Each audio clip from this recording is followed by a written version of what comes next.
Film की शुरुआत में हमें भूटान का सीन दिखाया जाता है, जहाँ एक छोटे से घर में एक कपल रहते हैं, पर उनका एक बेटा चल बसा।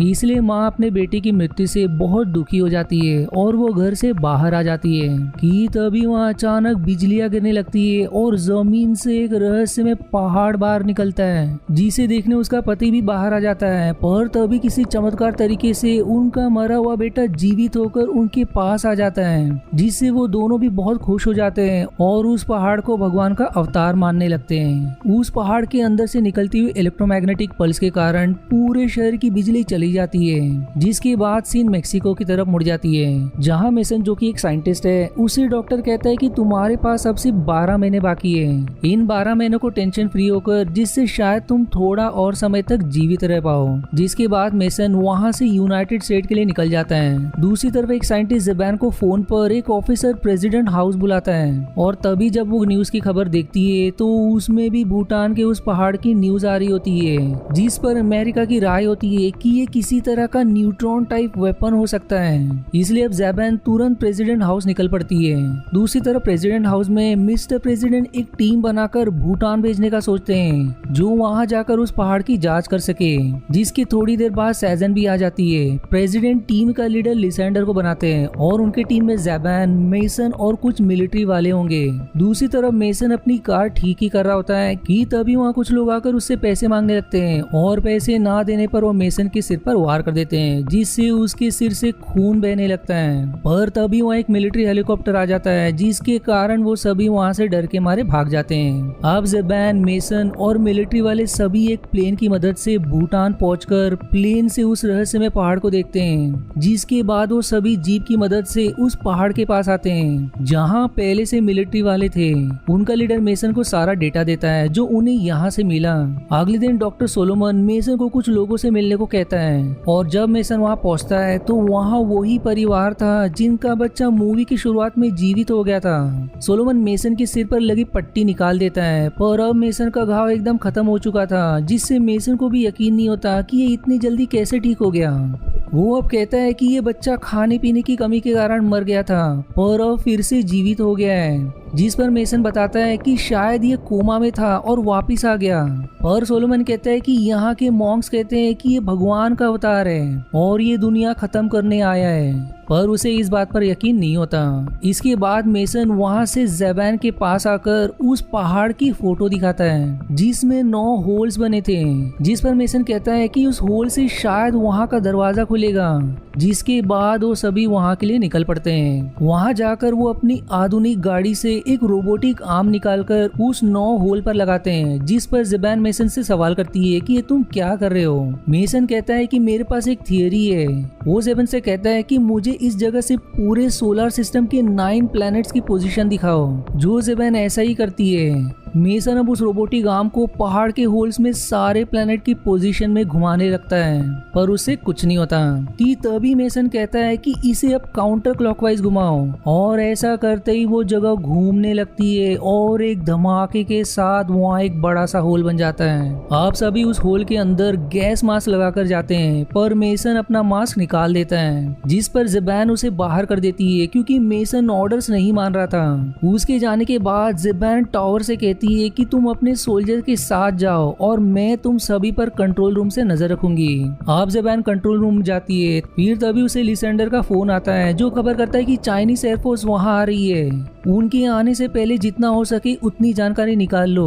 जिस पर ज़बान उसे खबर करती है कि हमने वहाँ एक होल बनाकर कुछ सोल्जर्स अंदर भेजे हैं। पर लिसेंडर जवाब देता है कि तुम दोनों भी अंदर जाओ और कुछ घंटों में मैं भी वहाँ आ रहा हूँ। दूसरी तरफ टावर को एक अजीब चीज दिखाई देती है, जिस पर वो मेसन से पूछता है कि वो क्या है। मेसन कंट्रोल रूम से कहता है कि शायद वो कोई टैंक है जिसमें एनर्जी रखी जाती होगी। टावर को वहाँ एक रास्ता दिखाई देता है, इसलिए सभी वहाँ चल पड़ते हैं। वहीं अब तक वहाँ चाइनीज फाइटर जेट भी आ जाते हैं, जो उस पहाड़ पर हमला कर देते हैं, जिससे टावर का कैमरा का सिग्नल चला जाता है। फिर तभी उस पहाड़ से कोई अजीब चीज निकलकर उन दोनों ही फाइटर जेट को मार गिराता है। इसके बाद टावर और उसके सोल्जर्स के पास कोई रहस्यमय जीव आ जाता है। वो सभी उसे शूट करने ही वाले थे कि वो पलट उन पर हमला कर देता है, जिससे सभी को जोरदार आवाज आने लगती है और सभी अपने कान बंद कर देते हैं। जिसके बाद वो जीव वहाँ से चला जाता है, पर एक सोल्जर गायब हो चुका था। दूसरी तरफ मिस्टर प्रेसिडेंट को भी मालूम हो जाता है कि भूटान में क्या हुआ। उस पहाड़ से निकली कोई चीज ने फाइटर जेट को मार गिराया, पर चाइना को लगता है कि उनके जेट को हमने गिराया है और वो कभी भी वहां हमला के लिए आ सकते हैं। अगले सीन में हमें कंट्रोल रूम दिखाया जाता है जहां टावर हैकर इन्फॉर्म करता है कि हमने एक सोल्जर को खो दिया। फिर तभी लिसेंडर फोन पर मेसन से पूछता है कि वहां क्या हुआ, जिस पर वो कहता है कि अंदर कोई अजीब चीज थी, पर टावर ने उस पर गोलियां बरसा दी, जिसके कारण वो एक सोल्जर को अपने साथ ले गया।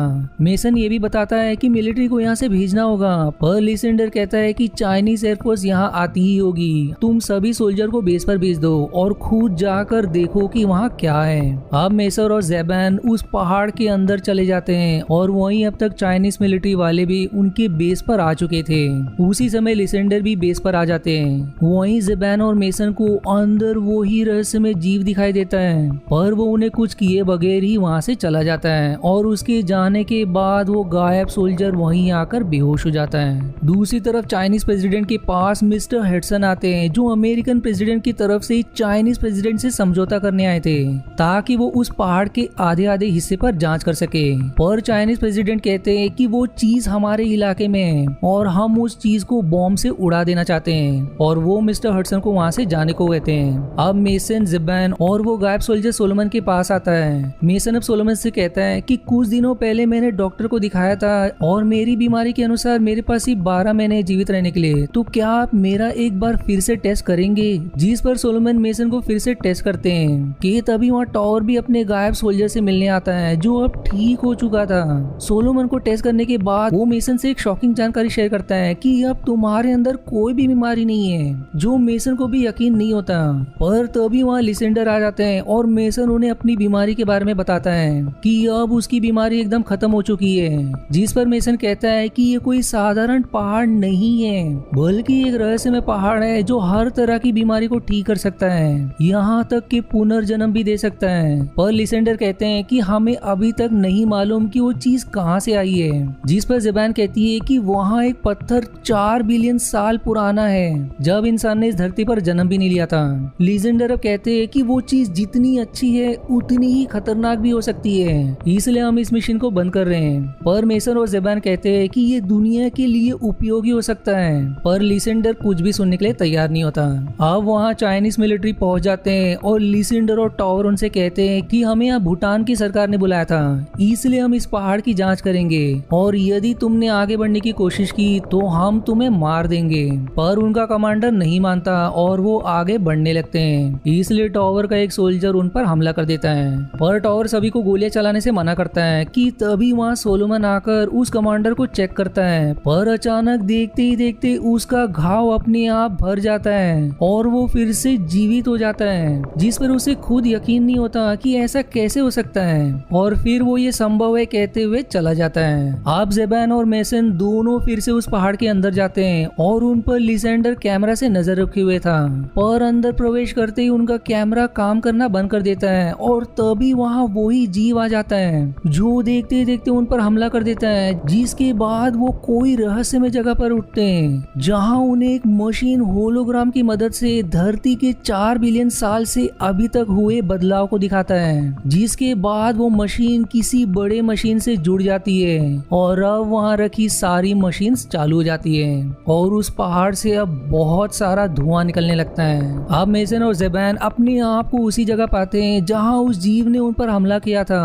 वो दोनों उस पहाड़ से निकल कर अपनी गाड़ी में आ जाते हैं। दूसरी तरफ प्रेसिडेंट को एक ऑफिसर कहती है कि उस पहाड़ से जो धुआं निकल रहा है वो 90 घंटों में पूरी धरती को ढक लेगा और अगले 2 महीने में धरती आइस एज जैसी हो जाएगी, जिसके कारण सभी उस पहाड़ को बॉम्ब से उड़ाने का तय करते हैं। दूसरी तरफ मेसन लिसेंडर को भी बताता है कि उस धुएं से पूरी धरती ढक जाएगी और इससे अभी की सारी प्रजाति विलुप्त हो जाएगी और फिर नई प्रजाति आना शुरू होगी। ये सारी चीजें हमारे उस पर हमला करने से शुरू हुई। फिर तभी वहाँ प्रेसिडेंट के भेजे हुए मिलिट्री के कमांडर आ जाते हैं जो कहता है कि हम कुछ समय में उस पहाड़ को उड़ाने वाले हैं, पर मेसन कहता है कि मैं ऐसा नहीं होने दूंगा। जिसके बाद मेसन और ज़ेबैन दोनों वहाँ से चले जाते हैं और उस पहाड़ की तरफ आते हैं और वहाँ के सोल्जर्स को ढेर करके अंदर प्रवेश कर जाते हैं जहाँ प्रेसिडेंट के ऑर्डर से न्यूक्लियर बॉम्ब रखा गया था। दूसरी तरफ हडसन चाइना के प्रेसिडेंट से कहता है कि आप अपने सोल्जर सोल्जर्स को इस पहाड़ से 10 किलोमीटर दूर ले जाओ, क्योंकि हम 24 मिनट के अंदर उस पहाड़ को उड़ाने वाले हैं। वहीं मेसन और ज़बैन दोनों उस बॉम्ब तक पहुंच जाते हैं और मेसन उसे डिफ्यूज करने की कोशिश करता है, पर वहाँ कुछ सोल्जर्स आ जाते हैं कि तभी वहाँ वही जीव फिर से प्रकट होता है। इधर कैंप में टॉवर कमांडर को धमकी देता है कि बॉम्ब को डिफ्यूज करो वरना मैं तुम्हें यहाँ से जाने नहीं दूंगा। पर कमांडर जवाब देता है कि मुझे प्रेसिडेंट की तरफ से कहा गया है कि यदि तुमने हमें रोकने की कोशिश की तो तुम्हें तुम्हारे पद से हटा दिया जाएगा। दूसरी तरफ मेसन और ज़बैन फिर से उसी रहस्यमय जगह पर आ जाते हैं और मेसन बॉम्ब को डिफ्यूज करने की कोशिश करने लगता है, जिसे डेटोनेट होने में कुछ ही समय बचा था। मेसन अब कहता है कि इसमें कई सारे लेयर्स हैं और हर लेयर्स के सही वायर को काटना असंभव है, और देखते ही देखते अब सिर्फ कुछ ही सेकंड्स बचे होते हैं, पर वो अब भी उस बॉम्ब को डिफ्यूज नहीं कर पाता, जिसके कारण वो बॉम्ब अंत में डेटोनेट हो जाता है। पर वो रहस्यमय पहाड़ उस न्यूक्लियर विस्फोट को भी एब्जॉर्ब कर लेता है, जिससे उसके अंदर की एनर्जी टैंक गिरने लगती है।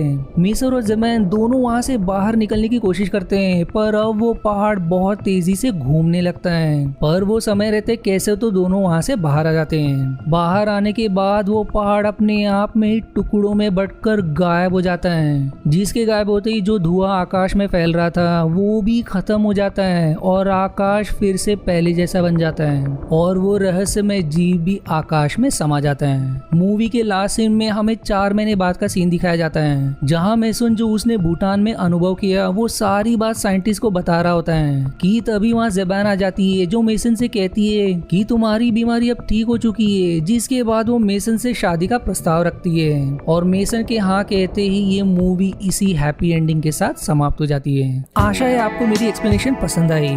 यदि हाँ तो प्लीज वीडियो को लाइक करना और चैनल को सब्सक्राइब करके सपोर्ट करना ना भूलें। मिलते हैं अगले एक्सप्लेनेशन वीडियो में, तब तक के लिए धन्यवाद दोस्तों।